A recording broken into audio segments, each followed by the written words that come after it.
Dear viewers, লেখাপড়া 705 এর চ্যানেলে আপনাদের সবাইকে স্বাগত জানাই।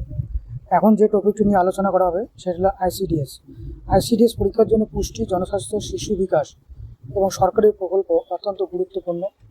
এই চারটি বিভাগ বা টপিক আপনাদের প্রস্তুতির সুবিধার্থে এই চারটি মূল টপিকের উপর ভিত্তি করে প্রথম যে 500টি বাছাই করা হয়েছে প্রশ্ন উত্তর, তার মধ্যে আছে পঞ্চম পর্বে 15টি তুলে ধরা হবে। বলে রাখি, পিডিএফ লাগলে অবশ্যই এই হোয়াটসঅ্যাপ নাম্বারে 8759662777 নাম্বারে পিডিএফ চাই দেখুন। তো চলুন শুরু করি। বিভাগ গ, জনস্বাস্থ্য ও রোগ বা পাবলিক হেলথ ও ডিজিজ। 61 নম্বর প্রশ্ন দেখুন কি বলছে। ওআরএস কোন রোগের চিকিৎসায় প্রধানত ব্যবহার করা হয়? যক্ষা, ডায়রিয়া বা কলেরার কারণে ডিহাইড্রেশন হলে, নাকি গ ম্যালেরিয়া, ঘ অ্যানিমিয়া। এই চারটি অপশনের মধ্যে সঠিক অপশন হবে খ, ডায়রিয়া বা কলেরার কারণে ডিহাইড্রেশন হলে। নেক্সট 62 নম্বর প্রশ্ন, জল ফোটানোর সময় অন্তত কত মিনিট ফোটালে জলের জীবাণু সম্পূর্ণ নষ্ট হয়? ক 2 মিনিট, খ 5 মিনিট, গ 20 মিনিট বা তার বেশি, ঘ 50 মিনিট। এই চারটি অপশনের মধ্যে সঠিক অপশন হবে গ 20 মিনিট বা তার বেশি। পরের প্রশ্ন 63 নম্বর, প্লেগ রোগটি কোন প্রাণীর মাধ্যমে ছড়ায়?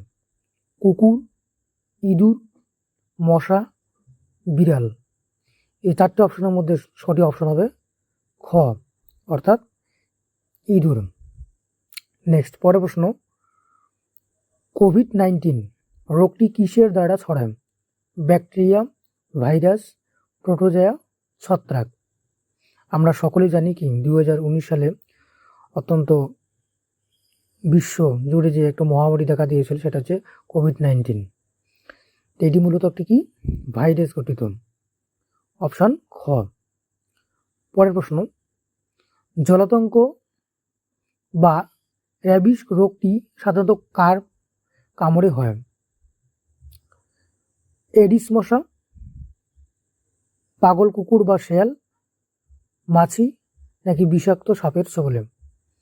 এই চারটি অপশনের মধ্যে সঠিক অপশন হবে খ, পাগল কুকুর বা শেয়াল। পরের প্রশ্ন, টাইফয়েড একটি কী ধরনের রোগ? ক ব্যাকটেরিয়া বাহিত জল ও খাদ্যবাহিত রোগ, খ ভাইরাস ঘটিত রোগ, গ বায়ুবাহিত রোগ, ঘ মশাক্রান্ত রোগ।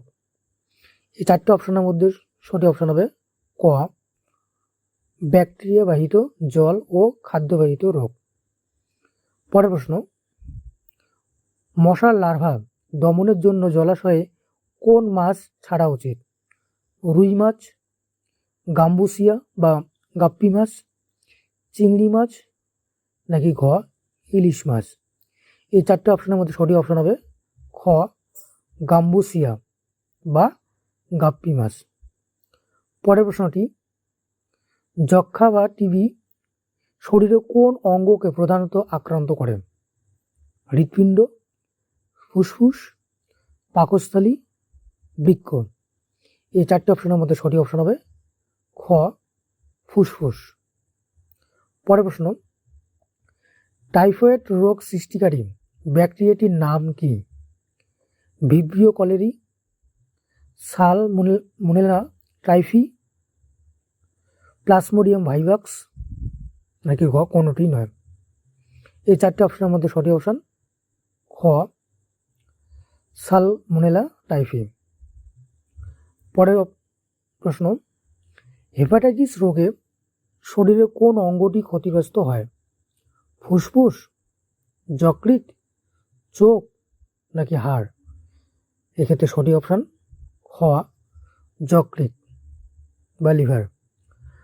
পরের প্রশ্ন, এখানে বলে রাখি এবার বিভাগ 3 বা গয়ের শিশু ও মাতৃত্ব যে বিভাগ থাকে সেখান থেকে কয়েকটি প্রশ্ন।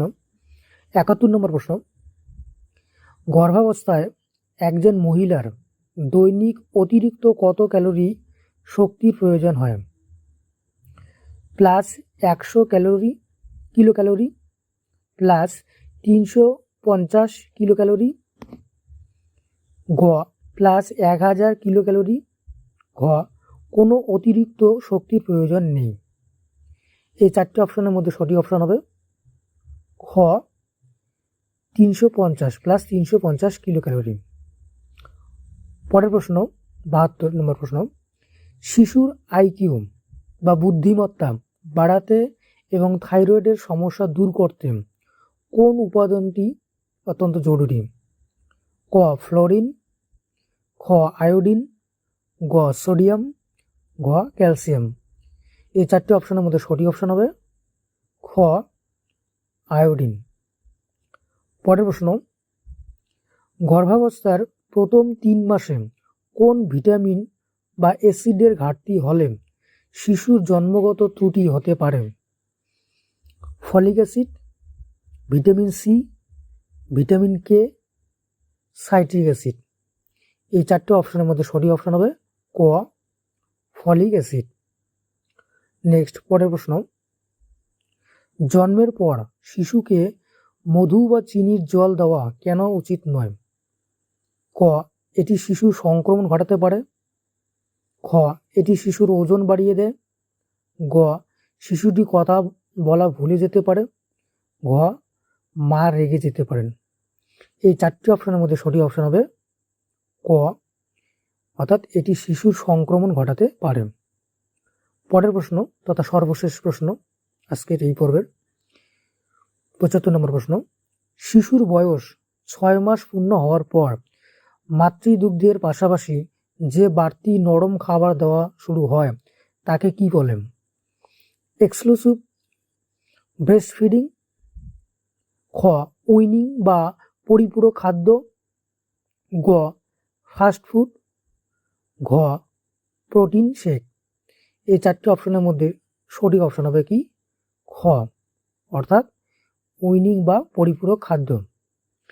এই ছিল পঞ্চম পর্বের 15টি গুরুত্বপূর্ণ বাছাই করে প্রশ্ন উত্তর। যদি ভিডিওটি ভালো লাগে অবশ্যই লাইক করবেন, শেয়ার করবেন এবং ফেসবুক পেজটিকে পাশে থাকবেন, ফলো করে পাশে থাকবেন। ধন্যবাদ।